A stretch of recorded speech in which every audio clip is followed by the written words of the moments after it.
and Green. I'm curious about how Scientology dealt with 9/11. How did you find out about the event? Was there any immediate impact to you, to the Sea Organization? Did you get some sort of statement or instructions from the higher organizations or even Miscavige? I imagine that it would have been near impossible to keep everyone in the dark about it, considering the volume of the impact, even on the smallest segments of society.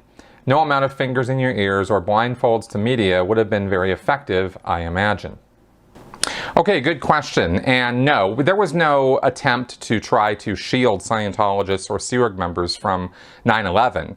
In fact, if anything, our noses were rubbed in it over and over and over again. The day it happened, David Miscavige wrote an issue that was distributed to all Scientologists, and it was called Wake Up Call. And the whole point, what he did was he tried to take the tragedy of 9/11 and turn it into a momentum or try to create a drive to get all Sea Org members and Scientology staff members to get even busier and work harder and faster to get Scientology out into the world. And as a result of 9/11, there were changes made within Scientology structure and some of its strategic planning. In fact, you could even think that some of the ideal org strategy, the whole thing about making new buildings and renovating them and all that, at least some of the way that ideal org strategy was communicated to us and told to us was that we needed to get these orgs ideal because they needed to create these field groups and front groups and more orgs out into the field, right? Every org was supposed to be a sort of Scientology generation plant for its area, and it was supposed to create new groups and things and spread Scientology. And that message really started getting ramped up after 9/11. There was the issue where Miscavige talked about this, said that every Scientologist needs to step up and either be, join the team, in other words, become a staff member.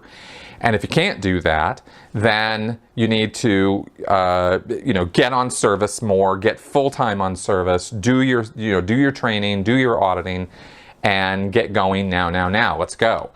And of course, that momentum only lasted for a little while before everybody was kind of like, okay, now we're back into the daily grind. And then, it would get pushed again, and we'd get surges of this from this Inspector General Network Bulletin that Miscavige wrote. IG Network Bulletin 44, I think it was.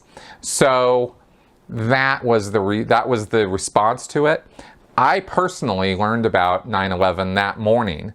I was in Los Angeles, and I got up and went into the shower, and then as I was coming out of the shower, somebody was like, dude, did you just hear what happened? And I was like, yeah, no, I hadn't heard anything. And they were like, yeah, then they told me what happened, and I was like, wow, that sounds awful.